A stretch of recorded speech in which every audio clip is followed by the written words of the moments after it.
but they are not the same as AIPAC in Israel. AIPAC is an organization that spent, $30 million to beat me so that they could have one more vote in the U.S. Senate to guarantee that our taxpayer dollars would be sent abroad to subsidize a foreign government's military. Have you ever noticed how it goes after election night? Somebody wins, people actually recognize and voted for. And instead of celebration, instead of positive news about them, instead of giving people a chance, instead of listening, you get ads. That's what's happening in the primary for Michigan. Both sides are putting up ads and endorsing the Republican nominee for Senate, which should tell you something. And if you're tired, if you feel overwhelmed with healthcare, taxes, groceries, the feeling like life is getting harder and harder every month, and you're worried about your children's future and what they may have, then you don't need another election story. You need to know why the ads start so fast and what they are trying to prevent you from feeling.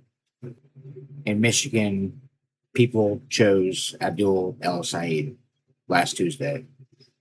And I don't mean they just picked a party label. They picked something human, something that related to them because they're tired of the old system. Someone finally talks about the real squeeze. Someone sounds like they understand what it costs to live. Someone is ready to be accountable, not perform, not lie. Say the name, it's Abdurrahman, keep the name out your damn mouth. My name is not raising your gas prices. My name is not taking us to war. My name is not the reason you can't afford your groceries. You know what it is? They're BS policies. So he can point to my name all he wants, but I'll also tell you this. I've been an Abdul in Michigan my whole life. This is like the best place in the world to be Abdul. You know why? Because Michiganders they're big-hearted. They're open-minded. They're earnest, and they're gritty. And Michiganders are sick and tired of BS politics coming in to divide us. As bitter and as divisive and as cynical as the campaign against us might have been, I want us to realize that there is so much more that unites us now. Because the campaign that Mike Rogers and Donald Trump and their GOP MAGA allies are launching is already more bitter. All you got to do is look at the ads you're already watching on TV, started today. You know, they think they want to use my whole name against me. Mike, listen, man, if you can't say the name, it's Abdurrahman, keep the name out your damn mouth. So, Mike, if you want to be a Florida man, go be a Florida man. If you want to golf in Florida, go golf in Florida. But I promise you in November, we are going to send you back to Florida. Mike, listen, man, if you... All right, take a breath. Because that wasn't just a campaign sound. That was a sound of the system being told, we're watching and we're not going away. People want change.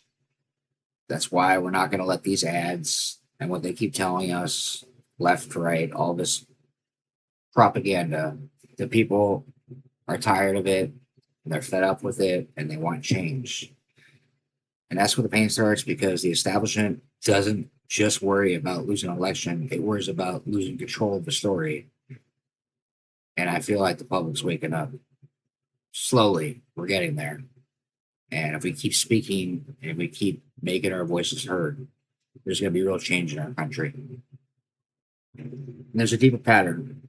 And then both parties, our government's two major teams, the Uniparty, move fast to shape what the victory means, not by answering voters, by spending. They're going to spend a lot of money endorsing their preferred vision, not ours.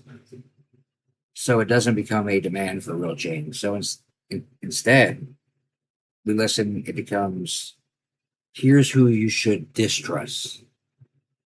Makes you wonder, right? All those years they've been telling us about certain candidates, maybe they're lying to us the whole time.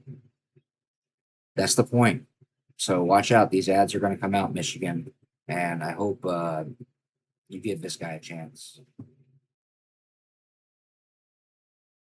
Calling me dangerous. Do police really need to use guns? Do we need as much of a police force? I'm dangerous. Under my leadership, Our state will not expend a dime enforcing federal immigration policy. I sure am dangerous. We take them to the mud and choke them out. Abdul El Sayed, dangerously radical. I for sure am dangerous. SLF PAC is responsible for the content of this advertising. I'm pretty damn dangerous. Abdul El Sayed. But listen to me. This is where we don't surrender. Because the fact that the ad started immediately doesn't mean the message fails. It means it landed and they're scared. It means real people recognize something different: accountability, affordability, something speaking like they're not above you. So here's what I want you to take with you today. Don't let the ad machine define what's real. Don't let either party turn your vote into a product that they can manage. Keep your standards simple. We can disagree with ideology and still agree on human dignity. Let's give this guy a chance. And that's the only kind of hope that's worth anything right now. So I'll ask you one question, because I want to know where you are emotionally when you see this pattern. When you see both parties attacking someone after a victory, what feeling hits you first? Anger, fear, disbelief? Drop it in the comments. And if you want more episodes that are actually connect politics to your paycheck, your healthcare, or your day-to-day reality, like, follow, share, get this out, please. God bless, and I'll see you guys later.